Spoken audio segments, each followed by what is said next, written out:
Hello friends, Radhe Radhe. आप सब लोग कैसे हैं? कल हमने भागवत जी का दशम स्कंद में पूतना उद्धार पढ़ना प्रारंभ किया था। आज हम उसके आगे कंटिन्यू करेंगे। अगर आप मेरा आज वीडियो देखेंगे तो कल जो हमने स्टार्ट किया था उसका लिंक मैंने डिस्क्रिप्शन बॉक्स में दे दिया है, प्लीज़ चेक कर लीजिएगा और देख लीजिएगा। देखते ही कन्हैया ने अपनी आंखें क्यों मूंद ली? महात्माओं ने कई कारण बताए हैं इसके। नंबर 1, पूतना नारी थी। पूतना को देखकर भगवान सोचते हैं इसे मारना तो पड़ेगा ही। स्त्री की हत्या करते हुए उन्हें संकोच हो रहा था, सो उन्होंने आंखें मूंद ली। नंबर 2, तो एक महात्मा को वह कारण जचता नहीं है।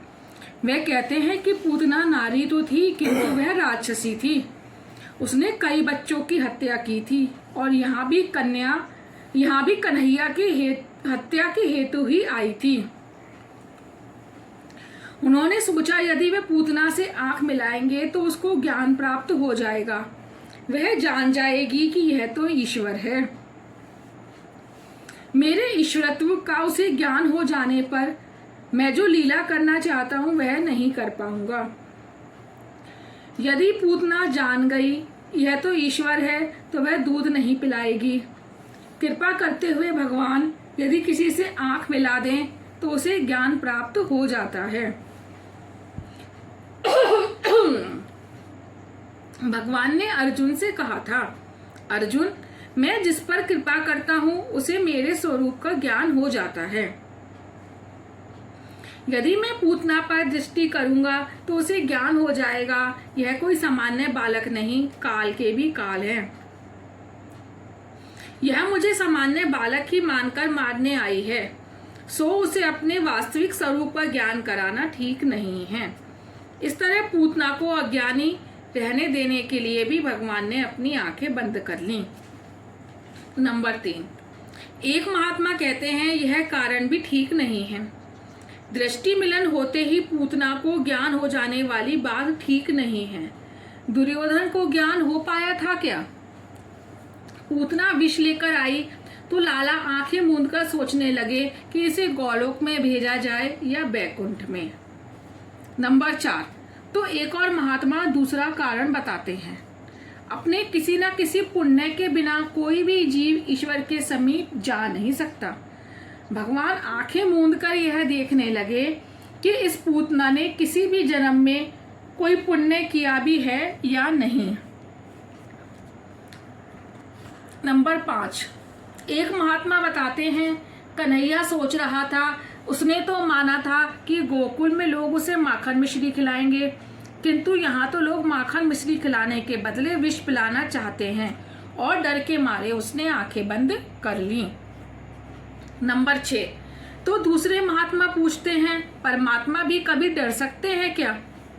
कन्हैया ने सोचा विष पीने की शिवजी को आदत है, मुझे तो विष पसंद ही नहीं है। सो उन्होंने आंखें बंद करके भगवान शंकर की प्रार्थना की, आप विष पीने को पधारे, मैं तो दूध ही पीऊंगा।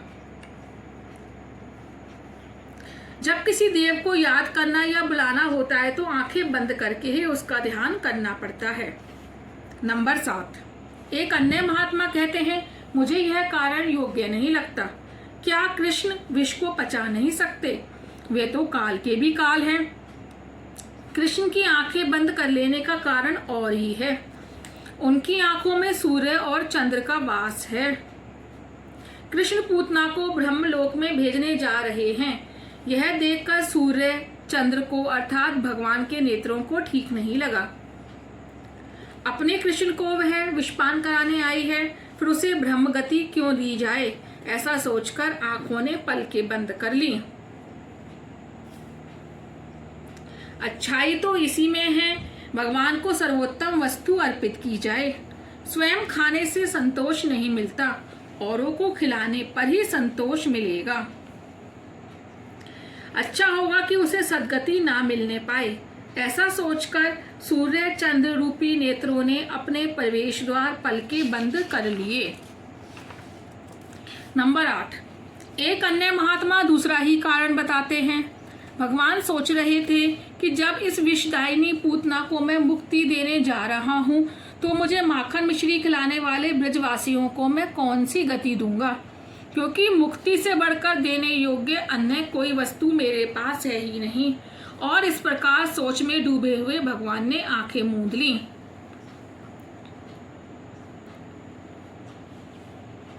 दशम स्कंद का श्रवण होने पर वे कृष्ण प्रेम में पागल हो गए और ताड़पत्र की लंगोटी पहनकर लीला निकुंज में राधे कृष्ण करते हुए घूमने लगे। थोड़ा सा बीच में रह गया है, गलती से मैं दोबारा पढ़ रही हूँ। इस प्रकार ये महात्मा मानो दशम स्कंद में भगवान की लीला में पागल हो गए हैं। जीव गोस्वामी जो कभी किसी राजा के दीवान थे, कृष्ण प्रेम में पागल होकर लंगोटी भर पहन फिरने लगे। सनातन गोस्वामी बंगाल के जमींदार थे। दशम स्कंद का श्रवण होने पर वे कृष्ण प्रेम में पागल हो गए और ताड़पत्र की लंगोटी पहनकर लीला निकुंज में राधे कृष्ण करते हुए घूमने लगे। हमने देखा भगवान रामचंद्र ने भी सुपर्णखा से आंख मिलाई नहीं थी। रामायण की सुपर्णखा और भागवत की पूतना एक ही हैं, दोनों वासना ही हैं। कन्हैया अब तो 6 दिन का हुआ है, राधा जी अभी आई नहीं है। राम जन्म में तो सीता जी साथी थी, सो उनको देखा था, सुपर्णखा को उत्तर दिया था, किंतु इधर राधा जी तो अब तक आई नहीं, सो किसको देखूं। पूतना आंखों के द्वारा मन में आती है, सुंदर विषयों को देखकर आंखें उनके पीछे भाग निकलती हैं। पूतना काम वासना पहले आंखों में आती है और फिर मन में उतर जाती है। पूतना ने यशोदा से कहा, मैं तुम्हारे बालक को दूध पिलाऊंगी तो वह हष्ट पुष्ट हो जाएगा। यशोदा ने लाला को पालने से बाहर निकाला और पूतना की गोद में दे दिया। पूतना मासी उससे लाड प्यार करने लगी। कन्हैया तो जानता ही है ये लाड करने नहीं, मारने के लिए ही आई है। पूतना ने यशोदा जी से कहा, तुम्हें घर में यदि कुछ काम करना है तो जा सकती हो।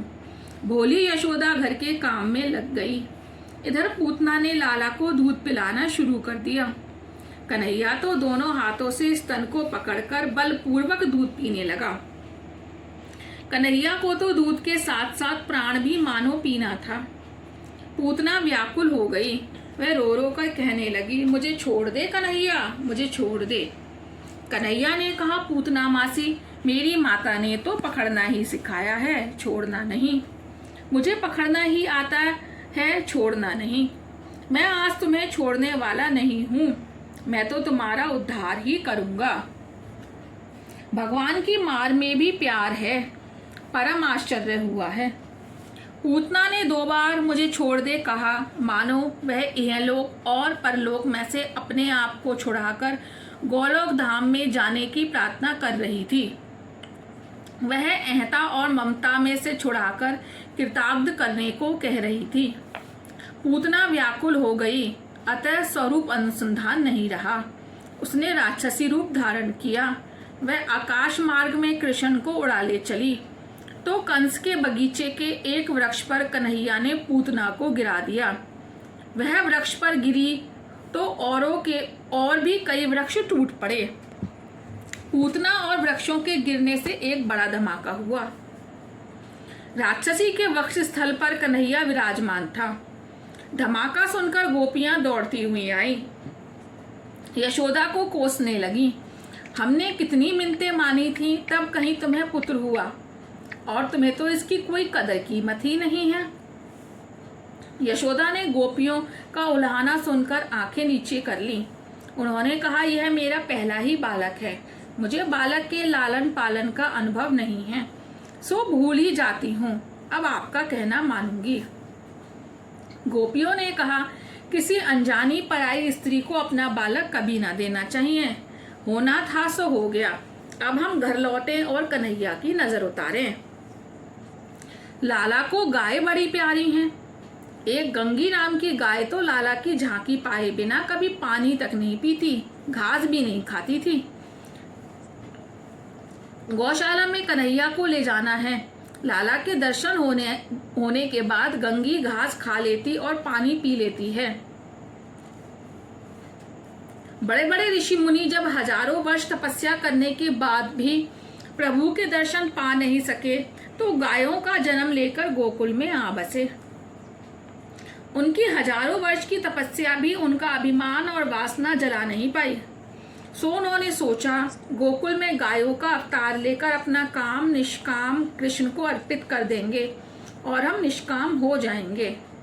गोपियां लाला को लेकर गौशाला में आई और गंगी की पूंछ हाथ में लेकर लाला के शरीर पर सिर से पांव तक 3 बार फेर दी। मेरे लाला को यदि किसी की नजर लगी हो तो इस गंगी की पूंछ में चली जाए। लाला को राक्षसी का स्पर्श हुआ, वह ठीक नहीं हुआ। 10 मिनट क्यों? अब लाला को स्नान करा लें। बाल कृष्ण को राक्षसी की कुदृष्टि से कुछ हो ना जाए, ऐसा सोचकर गोपियों ने कन्हैया को गौमूत्र से स्नान कराया। बाजारी साबुन से नहीं, गौमूत्र से स्नान कराया जाए। गौमूत्र बड़ा गुणकारी है। गौमूत्र का पान करने से केवल शरीर बल्कि मन भी शुद्ध होता है। गौमूत्र को महीन कपड़े से 108 बार छानकर पीने से मल की मैल दूर होता है, मन के पाप दूर होते हैं और मन शुद्ध होता है। यह प्रयोग 6 मास तक किया जाए। गौमूत्र पान के इस प्रयोग से स्वभाव में बड़ा परिवर्तन हो जाएगा। गौ का गोबर त्वचा पर मले जाने पर शरीर की अनावश्यक गर्मी को खींच लेता है और त्वचा को मुलायम बनाता है। आजकल तो जीवन ही ऐसा हो गया है कि मनुष्य का समय, संपत्ति और शक्ति फैशन व्यसन में ही खर्च हो जाता है। कन्हैया को पहले गौमूत्र से फिर उष्ण जल से नहलाया गया। वह तो बड़े मजे में था। ऋषि रूपा गोपियां कन्हैया को घेर कर बैठी थीं। एक गोपी कहती, आहा कितनी सुंदर है आंखें हमारे लाला की। तो दूसरी ने कहा, इसके केश भी बड़े सुंदर हैं। तीसरी ने कहा, आली इसके चरण कमल तो देख कितने सुंदर हैं। सारी गोपियां बाल कृष्ण के एक एक अंग के सौंदर्य का रसपान करने लगीं। कन्हैया, आज भगवान तेरे मंगलमय चरणों के, यज्ञ रूप तेरी जंघा की, अक्षुत भगवान तेरी कटी की, भगवान हैग्रीव तेरे पेट की, भगवान केशव तेरे हृदय की, ईश भगवान तेरे वक्षस्थल की, सूर्य तेरे कंठ की, भगवान विष्णु तेरी भुजा की, भगवान वामन तेरे मुखारविंद की और ईश्वर तेरे मस्तक की रक्षा करें। मेरा कन्हैया जब खेलता हो तब भगवान गोविंद, सोया हो तब भगवान माधव, चलता फिरता हो तब भगवान बैकुंठ और बैठा हो तो लक्ष्मीपति रक्षा करें। गोपियां बाल कृष्ण को थपथपाती हुई प्रार्थना कर रही हैं। वे यशोदा से कहती हैं, इसे दूध पिलाओ। यदि यह ठीक तरह से दूध पिएगा तो हम मानेंगी कि अब यह डर नहीं रहा है। चतुर्दशी के दिन शाम को नंद बाबा मथुरा से गोकुल वापस आए। इसी दिन पूतना का अग्नि संस्कार भी किया गया। जब योगी को श्री कृष्ण के स्वरूप की कल्पना करते हुए प्राण त्याग करने से मुक्ति मिलती है, तब उनके साक्षात दर्शन करने वाले को सद्गति की प्राप्ति होना कोई आश्चर्य की बात नहीं है। श्री कृष्ण बड़ी दयालु हैं। विषदायिनी पूतना को भी अपनी माता की ही भांति उन्हें सद्गति दी। ईश्वर 6 गुण वाले हैं। उन्होंने षट दोषों वाली पूतना को छठे दिन ही मारा। पूतना के 6 दोष हैं, काम, क्रोध, लोभ, मोह, मद और मत्सर। भगवान के 6 सद्गुण हैं, ऐश्वर्य, वीर्य, यश, श्री, ज्ञान और वैराग्य। भगवान के नाम तो चिन्मय धाम है। चिन्मय धाम में प्रवेश करना है। इंद्रियों को परमात्मा के सम्मुख करो। गोपियां इंद्रियों से मुझे निहार सकें, सुन सकें, मन में रख सकें, इसी हेतु से ये गोकुल लीला रची है। यह पूतना मोक्ष तो भगवान की अद्भुत बाल लीला है। इसका श्रद्धा पूर्वक श्रवण मनन करने वाले को श्री कृष्ण के प्रति प्रेम उत्पन्न होता है। इस चरित्र के चिंतन की आज्ञा दी गई है। यशोदा बुद्धि है और नंद जीव। बुद्धि और जीव दोनों ही यदि श्री कृष्ण के साथ रहें तो कोई विपत्ति नहीं आएगी। गोकुल से जब नंद गोकुल से दूर होते थे कोई ना कोई संकट आ ही जाता था। इसका अर्थ यही हुआ, जब भी जीव ईश्वर से दूर जाता है दुखी हो जाता है। यशोदा अर्थात बुद्धि जब श्री कृष्ण से परे हो जाती है और नंद अर्थात जीव जब भी श्री कृष्ण को भूल जाता है, राक्षस आ धमकते हैं। राजा बलि और रानी विंध्यावली की पुत्री का नाम था रत्नमाला। जब वामन जी बलि राजा के यज्ञ में भिक्षा मांगने आए थे तब उनके स्वरूप को देखकर रत्नमाला के हृदय में स्नेह उमड़ आया था और उसके मन में आया था, कितना अच्छा होता अगर इस बालक को मैं पुत्र रूप से पा सकती। मैं उसे पेय पान करा के उसका लालन पालन करके धन्य हो जाती। वामन के तेजस्वी स्वरूप को देखकर रत्नमाला के हृदय में पुत्र स्नेह उमड़ रहा था, किंतु उन्होंने उसके पिता को जो अवदशा की उसे देखकर शत्रु भाव भी उमड़ आया और उसके मन में वामन जी को मारने की भी इच्छा हो गई। अब यह वात्सल्य भाव और शत्रु भाव दोनों को लेकर रत्नमाला पुनर्जन्म में पूतना बनकर आई। श्री कृष्ण की लीला निरोध लीला है। जिसके मन का निरोध होता है उसे मुक्ति मिलती है। जब तक मन में वासना और विरोध होगा तब तक निरोध नहीं हो पाएगा।